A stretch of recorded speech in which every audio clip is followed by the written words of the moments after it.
다른 상말에 잠들다 자신들의 쇼예스.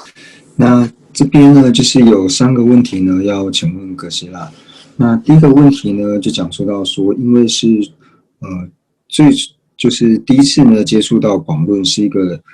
新修的一个同学，那他从来没有听过业道这个词，所以希望哥希拉呢能够将业道和业的差别呢，然后再讲的仔细一点。那阁下呢就回复到说，就是那我们一般呢在讲述业道和业的时候呢，就是讲到业道呢，并不是说只有恶业呢才有所谓的业道。那同样的呢，善业呢也是同样分为就是10种善的业道跟10种恶的业道。那业道呢是不是只有在我们的身语意上面呢才会有的呢？那这个呢是不一定的。那我们先以就是我们意3业呢，就是我们意呢所造的这种呢，然后来做举例，就是十业道中里面呢，然后是属于意业道的呢。那我们先来做一个解释。那我们知道说意的业道里面呢，就是又分为就是贪欲、嗔恚还有邪见。那这3者呢是意的业道。那这意的业道呢和意业两者呢是有差别的。那我们就用贪心呢来做例子解释的话呢，就比如说一开始我们要升起贪心呢，我们知道说在分造业的时候呢，它会有所谓的事、意乐、加行还有就近。那就是在意乐的时候呢，就是一开始我们还没有升起贪心的时候，我们会升起一个想要贪的这种心，就是你欲贪的这种心。欲贪的这个心呢，就是我们所谓的意乐。那我们在升起欲贪的意乐的时候呢，那在升起这个意乐的同时呢，会有一个失心所，会有一个和这个想要贪的这种意乐呢，和它相应的一个失心所。那这个失心所呢，就是所谓的业，但它并非是业道。这个失心所是所谓的业，但并不是业道。那有了一开始的意乐之后呢，那接下来呢，就是我们的贪呢，它会慢慢的增长，就是贪心呢会变得越来越强。那贪心变得最强呢，就是最后我升起一个我要获得，就是我确定我要获得他人的财物的这种心呢，那这个心呢，就是所谓的贪欲，就是我们这边所讲的贪欲。那这个贪欲呢，最后的确定要获得他人的财物的这个呢，究竟呢，就是这个贪欲呢，它是属于业道，并不是业。为什么它是业道而不是业呢？就是我们有讲到，就是我们会讲到心王和心所的部分。那在讲述心所的时候呢，就是心所还有广略各种的差别。但是一般呢，我们在讲述心所的时候，最主要是分为51种心所。那在51种心所里面呢，讲述到烦恼的时候呢，就讲到说6根本烦恼，还有20种随烦恼。那我们这边所讲的呢，就是贪欲的这个业道呢，它是属于6根本烦恼或是20种随烦恼里面的，所以它是属于就是每个烦恼呢，它彼此之间是相违的，不会说又是有贪欲的这一种心所，然后呢又有失的这个心所。所以我们讲到说，既然是业呢，它就一定要是失心所的时候呢，所以当你是贪欲心所的时候，你就不会成为失心所。所以呢，贪它为什么不是业呢？因为业呢，它就一定要是失心所，所以贪欲跟失这2种是不同心所的缘故，所以贪欲呢，它就不会成为业。所以贪欲呢，它只能会是业道，而不会是业。那它不会是业的原因是什么呢？因为呢，它并非是失心所。所以呢，这边就讲到说业道和业的差别。所以我们在讲述意业的时候呢，意业是有业的，但是呢，贪欲、嗔恚、邪见这3者呢，它并不是意业，它是意的业道，但是它并非意业。它为什么不是意业呢？因为它不是失心所，这是最主要的原因。所以呢，这边就讲到说呢，我们以贪心来讲的话呢，贪心、嗔恚或是邪见这3者来说，它只能会是业道，但是不会是业。但是呢，我们讲到说，你究竟升起贪欲的时候，就是你确定要获得他人财物的时候，你所升起的这个贪欲心所的时候呢，会有一个跟它相应的失心所。那这个失心所呢，也是所谓的意业，它并不是业道。这个失心所它就是意业，所以并非是说你只要是意的，你只要是义呢，它就一定不会是业道，或者说它就一定会是业，就是这两者要分清楚。就是呢，你只要是贪欲、嗔恚、邪见，只要就近的贪欲、嗔恚、邪见这三者呢，它一定呢不会是业。不会是业的原因呢，就是因为说它并非是实心所，它们是不同心所的缘故，所以呢，它是不会是实心所，所以它不会是业。那这个呢是讲到说透由意业呢来做义的方面呢，从义的三门呢，然后来做解释，来解释业道跟业的差别。那如果说我们以身语来说的话呢，那身语的情况是一样的。那我们以杀生呢来做代表，就是同样的呢，我们在到杀业的时候呢，也是一样，要分为就是事、意乐、加行、就近。那在讲事的时候呢，就讲说我们杀生的对象，那杀生的对象呢，就提到说一定要是自己心绪以外的其他有情，就是你杀生的对象呢，你要犯下圆满的杀业呢，你的对象一定要是其他的有情，不可以是自己。所以呢，第一个呢事呢，就讲到说你所要杀的对象一定是其他的有情。那第二个我们在讲述想的时候，那想呢又分为两种，那一种就是我们所谓的意乐，那一个就是意乐呢，就是你欲杀的心。那一个呢就是想杀，那一个呢就是意乐，就是一般我们讲说你所要杀的心，就是你要杀的对象。那所谓的加行呢，就是你正在杀的这个行为，就比如说你用刀子去杀，或者说你用什么武器去杀，正在杀的呢叫做加行。那什么叫做就近呢？就近就是你用这个武器呢，然后杀对方，那对方的这个生命断掉的时候，就是他的命根断除的时候呢，这个时候称之为是就近。那我们这里就讲到了，就是命根断除的这个就近呢，称之为是业道，这个呢称之为是业道，就是杀生的业道呢分为这个。那这里呢又讲到说，杀生的业呢，这边我们在讲说杀业的时候呢，杀业它又分为就是有两种，因为我们以应成派来做解释的时候，就是应成派和一切有不一样。它承许所谓的杀业呢，它是一个摄法。那我们在讲述摄法的时候呢，其实分为两种。摄法呢，它是分为就是能表摄和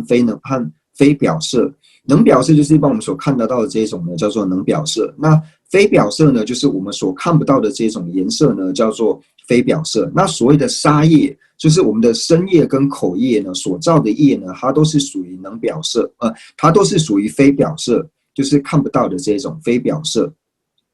所以呢，它是非表摄的缘故呢，它因为是非表摄的缘故，所以呢，它是属于业道。那杀业，什么是杀业呢？就是我们在杀的时候升起的这个刚所讲到的意乐，就是你想的时候，你想要杀的这个意乐，你想嘛，思心所，你去思维你要杀，你升起这个思心所的时候呢，这个呢是所谓的杀业。那在就近的时候呢，是业和业道呢两种都有。那所谓的业呢，就是你造下杀业的时候，它所产生的能表摄和非表摄这两者呢，是属于业道。就是你杀业就近圆满的时候呢，这个是属于业道。那你在杀的时候，就是他的命根断除这个同时呢，你除了杀的时候，也必定的伴随着一个私心所在。那这个私心所呢，它就是业。所以在就近圆满杀业的时候呢，是业道和业两者呢都是存在着。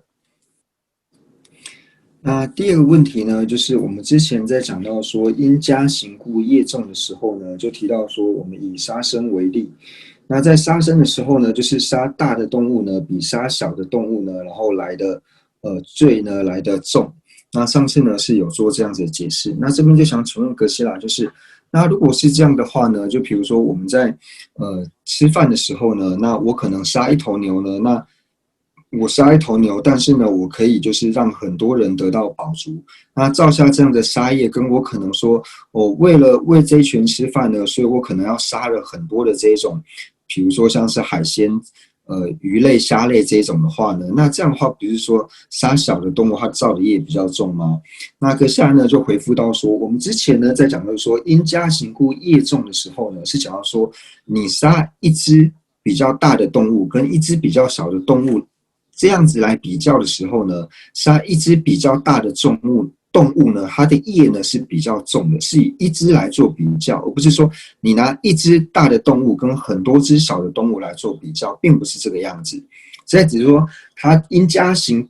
重的时候是说就是体积大的动物跟体积小的动物呢，你杀一只体积大的动物的恶业呢，比你杀一只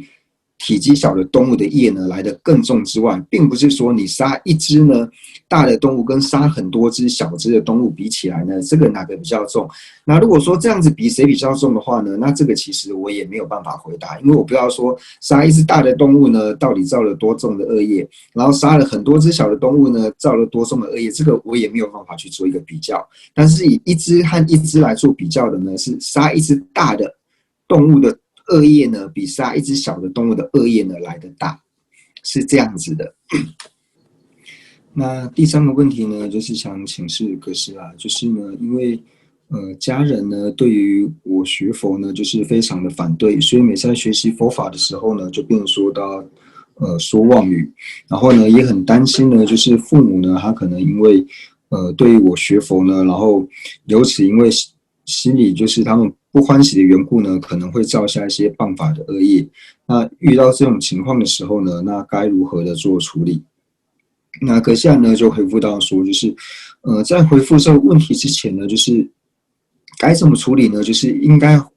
我要先了解到说你和家人就是之间是如何的相处，但是因为不清楚说你和家人之间就是相处的关系为何呢，所以我没有办法给你一个就是就是能够针对你的问题呢，然后能做一个就是直接的回复。但是以我自己的想法来说呢，遇到这种状况的时候呢，那该怎么处理会比较好？就是呢，我们在学习的佛法呢，就是在学习佛法的时候，你不一定要直接跟家人说你要去学佛，你可以换一个就是比较委婉的方式，那这也不会让你变成一种妄语。就是你可以说呢，我现在在学的呢，是一个能够让我人生呢变得更有意义，或是让我人生变得更好的方式。那这种方式呢，其实你并没有说谎，因为学佛本身就是让你的人生变得更有意义、变得更有意义的一种方法，就是让人生变得更有意义、更善良的方法呢，就是学习佛法。所以你可以很婉转的跟他们说呢，你现在是要去学习，就是让人生变得更有意义，或是人生呢变得更良善的这种方法。所以你不一定要直接跟他们说你要去学佛。那这种比较善巧的表达的时候呢，那你也不算是造下了妄语罪。那第二个呢，就是我们在讲述佛法的时候呢，就是常常会讲到说，就是诸佛非以水洗罪，非以手除众生苦，非以自证于愚者，是法性地令解脱。就是说呢，我们也可以用这个寄送的内涵呢，然后去告诉父母。就是说我们不需要把佛法的这个名词拿出来用，但是你可以把这个寄送的意义呢去跟他讲，就是说呢，我们呢为什么会感到痛苦呢？我们会在这个人世呢会感到痛苦的原因呢，最主要呢就是因为心的缘故。那我们呢是不可能透过就是在你头上倒水啊，或者说用一些什么其他的方式呢，就能够把我们的这种痛苦呢给洗除干净。那同样的呢，也不是说我们去找哪一个人呢，然后请他把手放在我们的头上呢，然后就可以去除掉我们的这些痛苦。那同样呢，也没有人可以因为说他有这种良好的这种善良的心，或者说他有一些好的这些功德呢，他就可以把这种善良的心呢转移到我的身上，这是不可能的。那我们要变好呢，有什么方式呢？变好的方式就是唯有自己去学习，你透由学习之后呢，那你才能够获得真正的安乐。那当然说在佛法里面讲学习，就是说透由佛法的这种教授呢去学习之后，我们才能够获得解脱。但是呢，我们在讲述的时候，你可以把这个寄送的意思呢，就像上述这样，就是讲述给你的父母听。就是说，我们想要去除生苦的痛苦呢，那并不是说只靠着就是外在的这个用水呢来洗除我们的这种罪障，或是用手呢来去除我们的痛苦，或者说别人呢把他的功德呢移到我们的身上。我们想要获得痛苦的呢，那唯有自己呢，就是透由学习的方式呢，那学习呢就是透由如何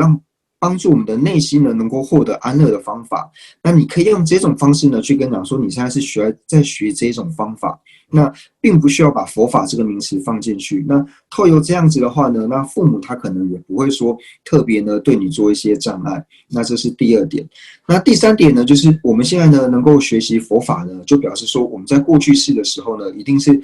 种下了一个能够学习佛法的一个习气。那虽然说我们有一个能够学习佛法的习气，但是可能我们过去是在造业的时候呢，就是没有造得很完善，所以今生呢会有一些障碍产生，在学习佛法的时候呢会有一些障碍产生。那这个障碍产生的时候呢，我们可以怎么样去思维呢？我们可以去思维到说，除了我自己有这样子的障碍之外呢，那也希望说一切呢都是对于他在学习佛法呢，那可能会遇到各种障碍的这些有情，那希望呢我在遇到障碍的同时呢，那也能够替他们承担这些痛苦，希望说他们学习佛法的这些障碍呢，都能够由我来承担。那希望说我和一切和我遇到一样痛苦的这些有情呢，他将来在学习佛法的时候呢，不要有任何的障碍，而且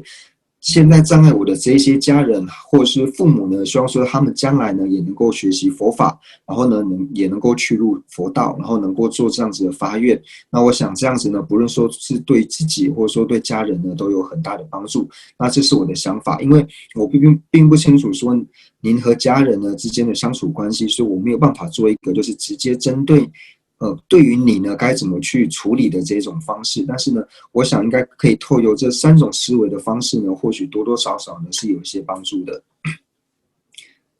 那接下来呢，我们就回到安乐道论的部分。那安乐道论呢，我们之前呢就讲到说，就是思维业果的部分。那在讲述到思维业果的时候呢，就讲到说，第一个呢就是证明思维就是总业果的道理。那第二个呢就讲到说分别思维。那在分别思维的时候呢，就会讲到说，就是显示黑业果，然后还有白业果，然后还有业余的差别。那在显示黑业果呢，又分为第一个呢，就是讲到说正显示黑业道。那正显示黑业道呢，我们已经讲述完毕。那第二个呢，就讲到说轻重的差别。那在讲述轻重差别的时候呢，就讲到说十业道的轻重。那这个我们也讲述完毕。那第二个呢，就讲到说具力业门的部分。那在讲到具力业门的时候呢，就讲完第一个呢，就是由福田门呢故力大，还有第二个呢由所依门故力大。那接下来呢，就是讲述第3个由事物门故力大，还有由意乐门故业大的部分。那在讲述说由事物门故力大的部分呢，那我们就讲述到说，就是以布施来说的话呢，就像以财布施和法布施来说的话呢，那法布施呢是比财布施呢，然后它的力量呢来得更为的强大。那同样呢，我们在修习供养的时候呢，就想要说财净供养，然后还有像是依教奉行来说的话呢，那依教奉行呢所造下的业又比就是财净供养呢所造下的业呢来得更为的重。那乃至于说呢，我们在讲述6度的时候呢，就提到说呢，持戒呢比布施呢所造的业还来得重。那安忍呢比持戒又来得重，所以在6度里面呢，就是后呢较前来得更为的重，所造下的重呢都是更为有力的重业。那同样的呢，我们在讲述到黑业道的时候呢，就像之前所讲的，像杀业呢就比盗业来得重，那盗业呢又比淫业来得重，那淫业呢又比妄语来得重，所以在身口的7业道里面呢，那是前呢重于后。那第4个呢，我们讲到的呢，就是透由意乐门呢故力大的缘故，就是以意乐来说呢，就是一般呢，我们要是具足就是信心呢去做的时候呢，那这种呢都是属于就是你所造的业呢，都会属于比较强力的业。那同样呢，没有贪嗔痴3毒呢作为意乐呢，然后所去造的业呢，它也是属于较强的业。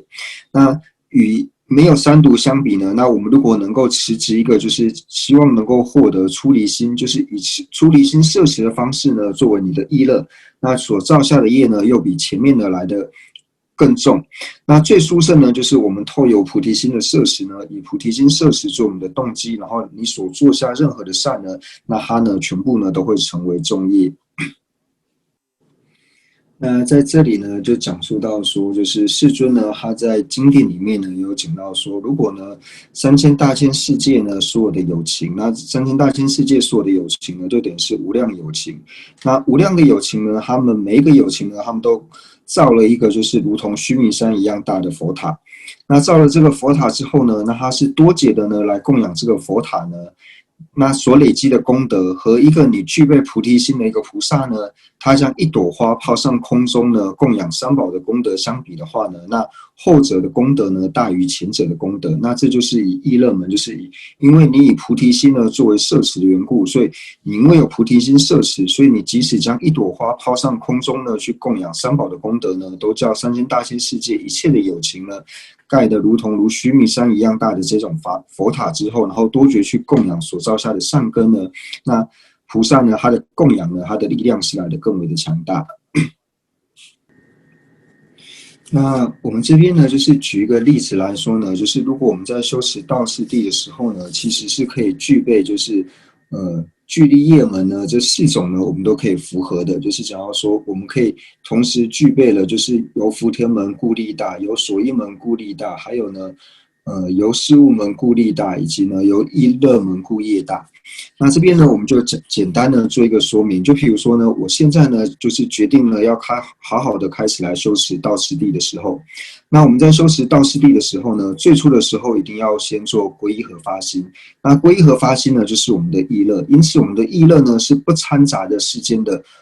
这种安乐。我并不是为了世间的安乐呢，然后来修持道次第。我修持道次第呢，是以菩提心作为呢来修持道次第的缘故呢，所以因为这个缘故呢，所以我的意乐门呢是由意乐门呢，所以由意乐门而力大。那因为呢，我们在修持菩提道次第的时候呢，那一开始呢就是要做加行6法。那在加行6法的时候呢，里面呢当然就是包括了就是像是供养，然后还有像是七支供养，以及呢就是祈请等等的这些缘故。那我们祈请以及供养的对象呢是三宝的缘故，所以呢是由福田门呢故力大。那第3个呢，就是我们所修行的我们本人呢，如果说我们是居士的话，那你因为有具备了居士戒的缘故，那你有具备了戒体，所以呢你的所依门呢是力大。那或者说呢，如果是出家人的话呢，那可能具住别解脱戒，那我们有可能又受了像是菩萨戒或是密乘戒的缘故呢，所以修行的人本身他因为具备了戒体的缘故呢，所以有所依门故力大。那最后呢，就是因为我们在修持菩提道次第，那就如同师长呢所教戒的去修行一样，所以是属于依教奉行。那这个呢，就是由事物门呢故意大。所以如果我们能够透由前面所讲的，就是透由前行、正行还有结行呢，都好好去做的话呢，那我们在修持菩提道次第的时候呢，就是具备了这个具力业门呢4者都具备的情况之下呢，那就是造下了一个猛力的善业。那接下来呢，我们就是已经讲到了，就是正显示黑业果，然后还讲到说轻重的差别。那最后面呢，就讲到说，这些黑业道的果呢，就是它的果呢又分为哪几种？那黑业道的果呢，就是又分为呢，就是异熟果以及等流果，还有增上果呢这3者。那同样的呢，就是等流果呢，还有可以分为2种，所以每一种黑业道呢，它都可以分为4种的果报。那第一个呢，我们就讲述说，我们在造就是恶业的时候呢，譬如说以造下杀业来说呢，我们又可以分为就是时间。第一个呢，就提到说是长时呢在造杀业。那第2个呢，就是提到说大部分的时间呢在造杀业，就是多时呢在造杀业，以及最后呢是偶时，就是偶尔1、2次的呢在造杀业。那这3者相比较的话呢，那长时在造杀业呢，它是属于重业。那多时呢，就是比较长的时间呢，在造杀业的这种呢，就是属于中度的恶业。那偶时呢，就是偶尔呢造杀业的这种呢，就是属于比较微弱的，或者说我们讲的轻的这种杀业。那或者说呢，我们以意乐来分呢，就是以贪嗔痴3毒烦恼呢来做我们的意乐。那有强猛的3毒作为意乐的话呢，那就是重业。那中等烦恼作为意乐的话呢，那就是中业。那微弱的3毒烦恼作为意乐的话呢，那所造的呢就是轻业。那透由造下重业呢所感得的这种异熟的果报呢，那就是重的恶业呢，就是感得投身到地狱去。那第2个中等呢，就是造下中等的恶业呢所感得的果报呢，就是恶鬼。那至于轻的恶业呢所感的果报呢，就是畜生。那这个呢是属于异熟果的部分。那第2个呢，我们就讲到说等流果。那以等流果来说呢，什么叫做等流果？就是当我们造下这种重业呢，比如说我造了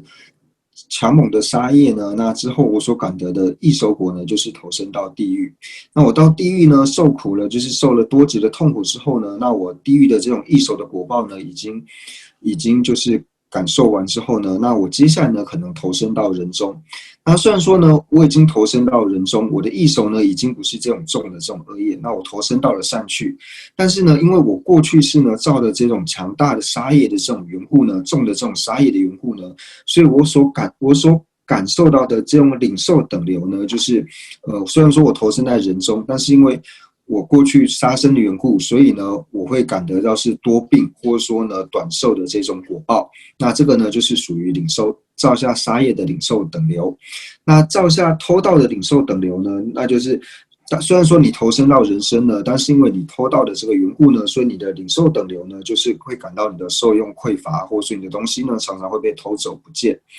那造下淫欲之后呢，所获得的这个领受等流呢，就是你所处的环境呢，它是一种肮脏的环境，或者说你没有办法在一个就是在一个固定的环境里面，你会不断的去转换你的环境，你的住所呢会变得不定。那第二个呢，就是你没有办法呢保有你的妻子，或者说你的这些仆从呢，你并没有办法好好保留，他们可能会一直和别人共用等等。那这个呢是造下就是杀盗淫三者的领受等流。接下来呢，我们想要说就是我们造下了就是与事业呢，那所感得的领受等流呢，那第一个呢就是我们造下妄语之后呢，那所感受的领受等流呢，就是常常呢会被别人有人在骂自己，或是常常有人呢会骗我们，那这是呢所感受到的领受等流，造下妄语之后。那第五个呢，造下离间语之后呢，所感受的领受等流呢，就是我们的亲友呢会变得越来越少。那你本来呢可能会有一些就是仆从啊等等，那这些呢也会变得越来越少。那第六个呢，在讲述初二语呢所感受到领受等流呢，就是我们可能呢常常会被人骂，或者说呢常常会听到一些不好听的这些言辞，或是别人常常会有一种轻视的这种语气呢对我们讲话，那这是叫做了初二语之后呢所感受到的领受等流。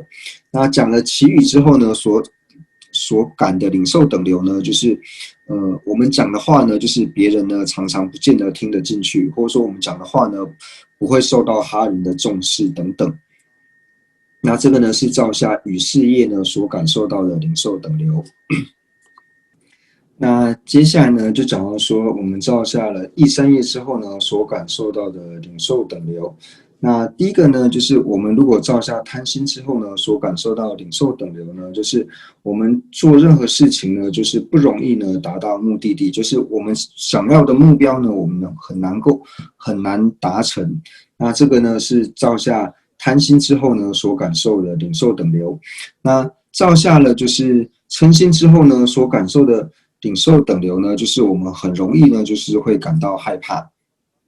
常常会感到害怕。那最后呢，就是造下了邪见之后呢，所感受到领受等流呢，那就讲到说，我们可能对于就是这种正见呢，清净的正见呢，我们可能很难升起。那这个呢，是对于说我们造下了就是贪心、嗔恚还有邪见之后呢，所感受到的领受等流。那还有呢，就是在那个菩萨地论里面呢，有讲到说，我们如果造下了贪嗔痴之后呢，那所感的领受等流呢，就可能是我们的贪心呢会非常的强重，或者说呢嗔心呢会非常的强重。那因为造下邪见的缘故呢，所以我们都会非常的愚痴。那这是透由就是我们造下了贪嗔邪见之后呢，所感受到的领受等流。那关于呢，就是我们造下了就是恶业之后呢，所感的这个领受等流呢，那其实在现世呢，就是有些我们也可以常常看到的。比如说，我们可以知道呢，就是像有一些胎儿呢，他可能在母亲的就是胎中呢就已经死亡的这一种，或者说呢，像是他才刚学会走路之后呢，然后就死亡的这一种。那乃至于说像是在年纪轻的时候，就是年纪小的时候呢，就因为多病，然后呢，在没有死之前呢，就是为病苦所苦的这一种，就是因为你造了杀业呢，所以感到就是短寿多病的这一种业。那第二个呢，就想要说就是不允许呢所感受到领受等流。那我们就看到有一些人呢，他就是一辈子呢就是穷困，那或者说呢，他即使穷困呢，那即使他获得了一点资源呢，那这种资源可能马上呢也就被别人给抢走。那第三个呢，就是他可能身在就是饥荒的这种地方，那这些呢都是造下了不允许之后呢，那所感受到的领受等流的果报。那造了就是邪淫之后呢，那所受的领受等流呢，就比如说像是他们的家人呢会变得不和睦。我们知道说有些家呢，在家人他们彼此之间呢可能不和睦啊，或者说呢自己的妻子呢可能被别人给抢走，那一生呢都觉得就是很忧郁的这一种呢，那就是造下邪淫呢所感受的领受等流。那我们造下妄语之后呢，所感受的等流果呢，那我们今生呢所看得到呢，就比如说我们知道有一些人他可能在今生的时候呢，就是一直会被人家讲他的坏话，他可能你会发现说有一些人呢，就是别人会不断的攻击他，对他做一些言辞上的攻击，或者说呢，他可能相信某一个人呢，他很信任某个人，但是最后呢，反而被这个人呢所背叛。那这种呢，都是造下了妄语呢所感受到的领受等流果。那我们造下离间语之后呢，那现世所看得到的这些领受等流呢，就比如说，我们知道有一些人呢，就是他很难有这些知心的朋友，就是说在他身边的，无论是他的亲人或是他的朋友呢，最后呢都会变成他的仇人，或者说呢，他在做事的时候呢，那他的这些奴仆，那以现在我们来说，就可能是他的员工。那他想做的这些事情呢，就是他的这些员工呢都没有办法为他承办，就是他想做的事情，员工都没有办法为他承办，所做的事情呢都会失败。那这些呢，就是造下了离间语之后呢所感受到的领受等流。那接下来呢，就讲到说出恶语呢所感受到的，就是现世我们所看得到的这些领受等流果。那就比如说呢，我们知道说有一些人呢，他可能一辈子呢就是在城市这些有钱人，或者说为这些有权势的人工作。那他在一生在工作的时候呢，他就一直被这些有钱人还有有权势的人呢，他可能就一辈子呢一直工作，就一直被骂的这一种。那这种呢，就是属于造下出恶语呢所感受到的这一种领受等流，或者说呢，我们看到说就是比如说某一些就是邻居呢，那一些很强势的邻居呢，他会一直欺负就是比较没有权势的这种邻居。那这种被欺负的呢，他也是因为造下了出恶语之后呢所感受到的领受等流。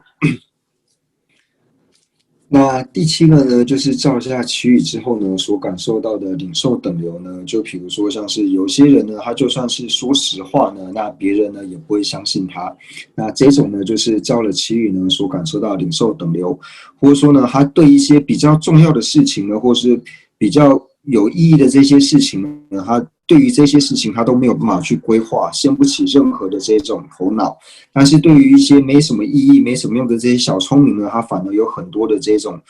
很多的主意。那这些呢，都是造下祈语之后呢所感受到的领受等流。那以上讲述的呢是等流果里面呢领受等流的部分。那至于造作等流的呢，就是你前世造了什么样的业呢？那你今生呢同样呢就会造这种喜爱去造同样的这种恶业。就比如说呢，过去世呢因为爱杀生的缘故呢，那你所感得的造作等流呢，就是同样的，你今生呢就变得很爱去杀害其他的生物。那如果是不逾矩呢，就是由偷盗呢所感受到的造作等流呢，就是今生呢可能从小呢就很爱去偷东西。那同样的呢，邪淫以及像是妄语、离间语等等的，那这些都是一样，就是你过去造了什么样这种强烈的业呢，那你所感得的这个造作等流呢，就是今世呢会同样的呢喜爱做这些恶业。那在论点里面呢，就是有讲到说，真的理解业果的这些修行者呢，那他对于说异熟果的果报呢，以及造作等流的果报，两者比起来呢，他比较害怕造作等流的果报。虽然说呢，异熟果呢可能会让我们投身到地狱、恶鬼、畜生，但是呢，它就是投生完之后呢，就你恶业感果结束之后呢就没有了。但是造作等流呢，会因为说你因为爱杀生的缘故呢，所以你今生呢可能会造下多次的这种杀业。那不仅仅是今生，你可能来生每一世呢都爱造杀业，所以你就是一直在造堕入三恶趣的这种业。所以相较于异熟果的话呢，那真的理解业果道理的这些修行者呢，他其实更害怕造作等流。那其实呢，我们也看到，就是有一些小孩子呢，就是在年纪很小的时候呢，并没有任何人教他。那虽然说没有任何教他呢，他就很喜爱呢，就去伤害那些小动物或者说小昆虫。看到这些虫蚁呢，他就不由自主呢，想要去伤害它们。那或者说呢，有一些小孩子呢，就是从小也没有人去教他，但是他就很会去偷东西的这一种。或者说呢，有些小孩子没有人教他呢，那他本身呢就很会说谎。那这种呢，都是因为说过去世呢，他造了这种强大的这种杀业、盗业，还有说这种妄语业呢，那所感得的这一种造作等流，那他今生习气觉醒的时候呢，他的造作等流呢，就同样的现行，那他就变成说，没有人教他就会去杀盗、说谎等等。那接下来呢，我们就讲到说，就是真善果的部分。那造下杀业之后呢，所感得的真善果呢，就比如说像是，我们知道说有一些人呢，他对于说像是，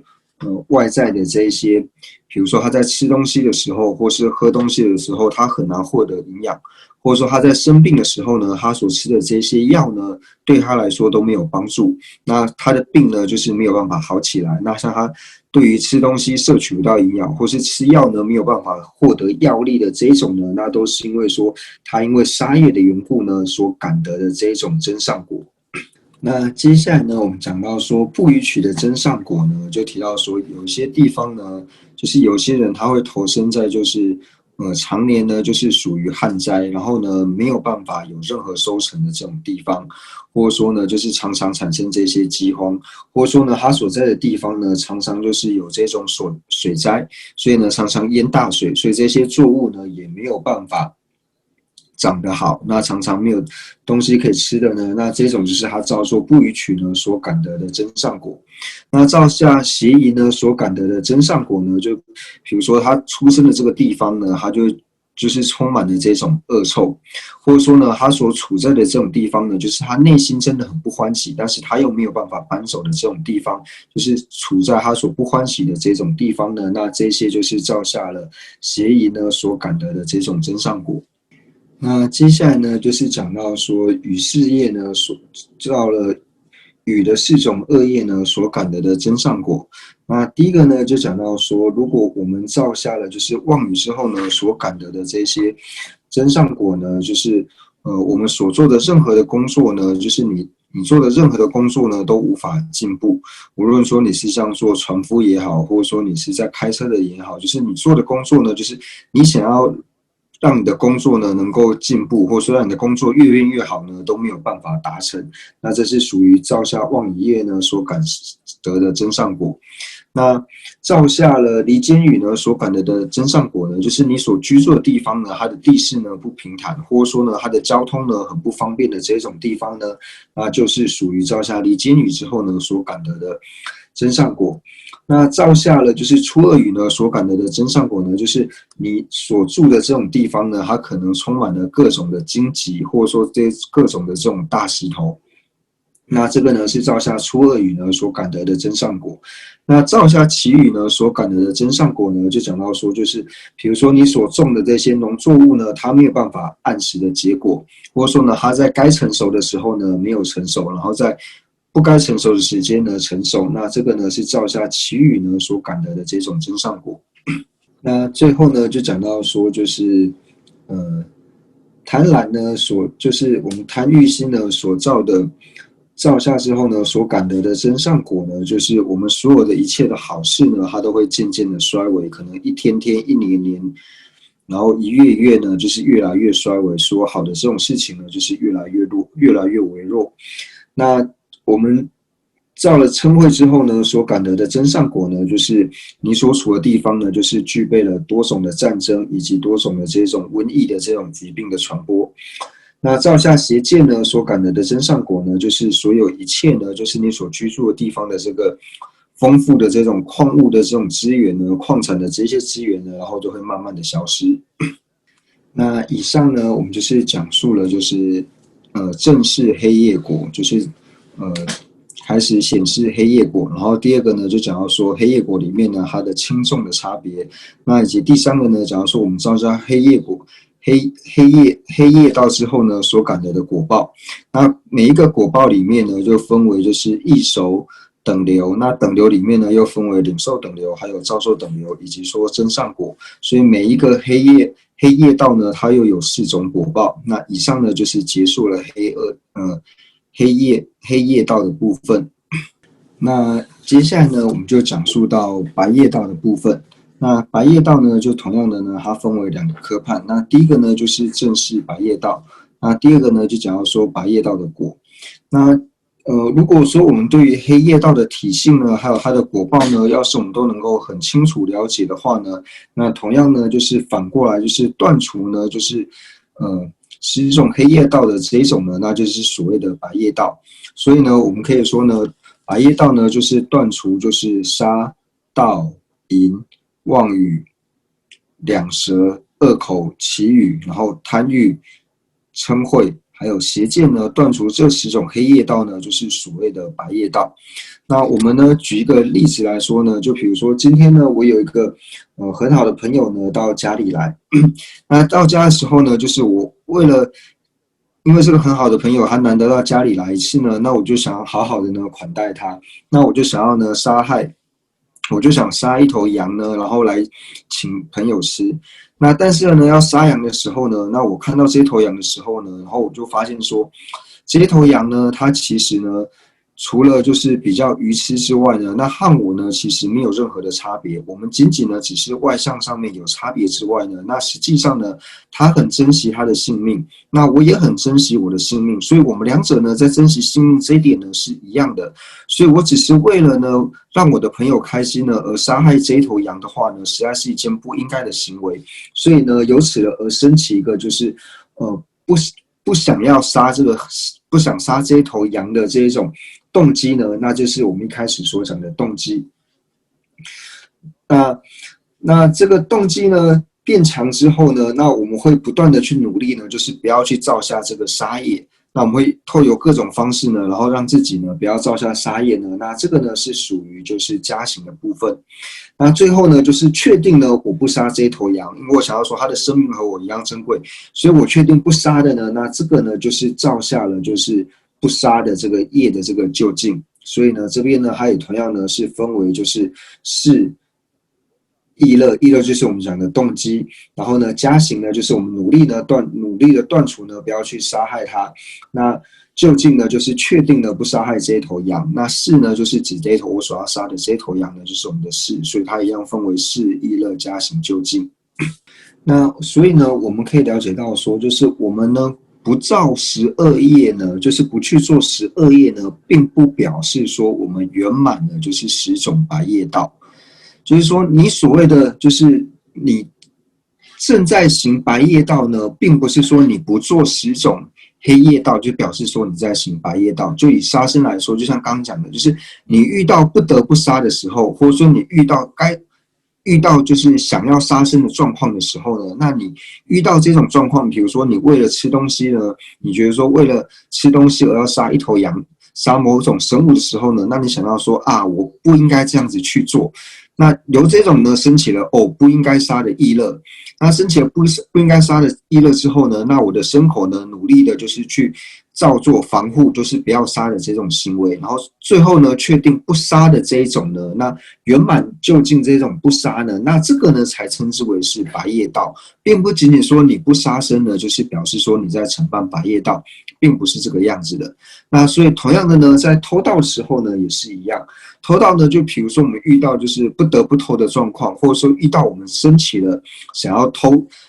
东西的这种心的时候呢，那现起这样想要偷心的时候呢，或者说我想要去抢别人东西的时候呢，那进一步呢，我就想要说，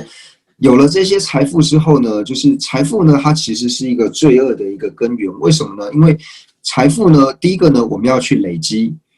为了这些财富呢，我们要去累积财富。那有了累积到了这些财富之后呢，我要去守护这些财富。那守护完财富之后呢，我又怕会丢失这些财富，所以想要说，具有这些财富之后呢，具备这3种的过失，就是你要累积、要守护，然后害怕它丢失，它具备这样子的过失。所以我呢不应该呢去偷取这些财物。那这时候呢，我就升起一个不去偷的这一种，不去盗、不去偷的这种意乐。那有了这个意乐之后呢，那接下来就是透由我的身口呢，然后努力的照做，让我不要去偷盗。那这是属于加行。那最后面呢，就是确定了我不去偷呢，那这就是属于就是不偷盗的这个业道圆满。那同样的呢，我们在了解了杀盗之后呢，那后面像是淫、妄语等等的这种身口的这种行为呢，那大家呢就是可以去以此类推。那讲完就是正式白业道之后呢，那接下来呢就是白业道的果呢，也是分为像刚刚所讲的，就是异熟、等流还有增上。那异熟果呢就是一样，如果说我们累积的呢是属于较轻的善业呢，那所感得的异熟果呢就是投身到人界。那我们照做中等的这种善业呢，那所感得的这异熟果呢就是升到欲界天。那我们造的呢是属于大的这种善业呢，所感得的异熟果呢，就是投身到上界天，也就是所谓的色界天和无色界天。所以异熟果呢，轻的呢人界，那中的呢欲界天，那大众的这种善的异熟果呢，那就是感到就是上界天，就是色界天以及无色界天。那同样的呢，等流果呢，那我们就是将就是刚刚所讲的10种黑业道的这种等流果呢，就是反过来呢，那就是我们造下就是白业的这一种等流果。那比如说我们刚刚讲到说，黑业的造下杀业的这个等流果呢，就是会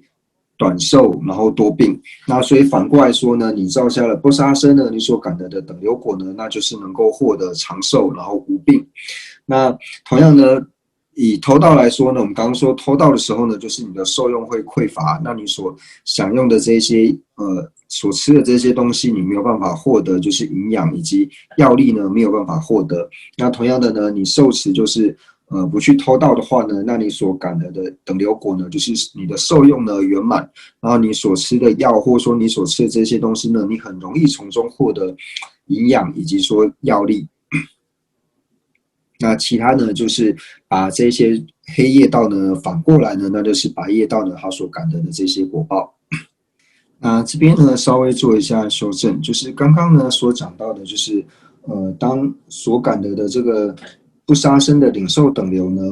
我们刚讲到呢，就是可以长寿无病呢，那这是属于就是领受等流的部分。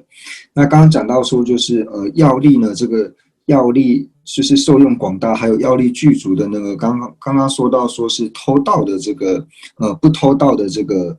等流果。那这里修正一下，就是刚刚我们把等流果还有呢就是增上果呢合在一起讲。那我们现在呢就是讲的明确一点，就是刚刚讲到说，如果我们造下杀业之后呢，所感得的等流果呢，就是短命，然后呢多病，短寿多病。那现在呢反过来说呢，我们造了就是不杀生呢所感得的这个等流果呢，那就是能够长寿，然后无病。那我们造下杀业呢所感受的这个领受等流呢，就是我们的受用呢会越来越匮乏。那同样的呢，反过来说呢，我们不去偷盗呢所感得的造作领受等流呢，就是你的受用呢能够广大。那刚刚呢讲到说就是饮食药力的部分，那饮食药力的这个能够吸收呢，那这个是属于就是我们不杀生呢所感得的这种增上果。就是你不杀生之后，你所感得的增上果呢，就是你吃东西，还有说你去吃药呢，那你的营养，还有说你对于药力的这一种吸收呢，都会很有效的这种呢，那就是属于不杀生的这种增上果。那至于说就是造作等流的部分呢，就比较容易理解，就像刚刚所讲的，当你不杀生的时候呢，你所感得的造作等流，就是同样的呢，你多生呢，你都不会不好杀。那最后呢，就讲解到说，就是我们对于生信业果呢，就是我们一定要对于业果呢升起信心，而且呢是要透由对于业果的学习之后呢，要对业果呢就是升起强烈的信心。为什么呢？因为当我们能够了解一切业果的这种道理的时候呢，那自然而然呢，我们对于善恶的取舍呢，我们就会如实的呢去行持。如果呢，我们对于说业果呢没有办法升起净信的时候呢，那自然而然呢，我们对于说这些善恶的取舍呢，我们就无法如理的呢去抉择，就是何时呢该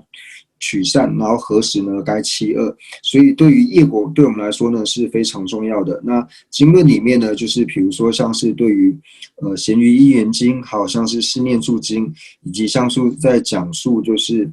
戒经的这些内容呢，那里面呢就是有很多业果的道理。那大家如果有时间的话呢，可以多多去阅读，然后想办法呢，让自己呢能够对于升起业果的这个因呢，能够好好的去行持。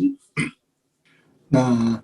总而言之呢，就是我们学习了业果之后呢，那对于所有的黑业道呢，那我们呢就是要尽量的让自己不要去升起呢想要去造作黑业道的这种心。那即使呢已经升起了就是想要造作黑业道的心之后呢，那这个时候呢就要尽量呢避免让自己的身口呢，然后去造作这些黑业道。所以呢，我们要时时呢用正念呢去察觉。当我们一发现呢，就是内心升起了想要造作黑业道的这一种心的时候呢，发现已经升起意乐之后呢，那这个时候呢，我们就要立刻想要说，如果呢我造作了这些黑业道之后呢，那我所感得的果报呢，就是投身到恶趣，然后由此呢而生起这种畏惧的心，然后呢让自己呢努力防范，让自己的身口呢不要去造作。那即使呢就是真的不小心造作之后呢，那就要立刻呢升起一个忏悔的心。那升起忏悔之后呢，那接下来就是要立下一个誓言，就是愿我之后呢不再造作同样的这种恶业，然后由此呢来断除我们的黑业道。那同样呢，对于白业道的部分呢，就是我们要多去思维，就是白业道的这些好处，然后我们的身口呢尽量的呢就是能够去力行就是白业道。然后在做的时候呢，就是好好思维呢，要是我造了这些善的白业道之后呢，那它对我呢有怎么样的利益？然后造作之后呢，内心呢要升起就是这种欢喜的心，然后呢随喜自己造作的这些白业道，那以及最后呢造完之后呢，我们要好好的呢去发愿以及回向。那这个呢，就是一天60呢，就是在我们学习完了身心业果之后呢，那我们一天60呢，该如何去断恶修善的一种行持的方法。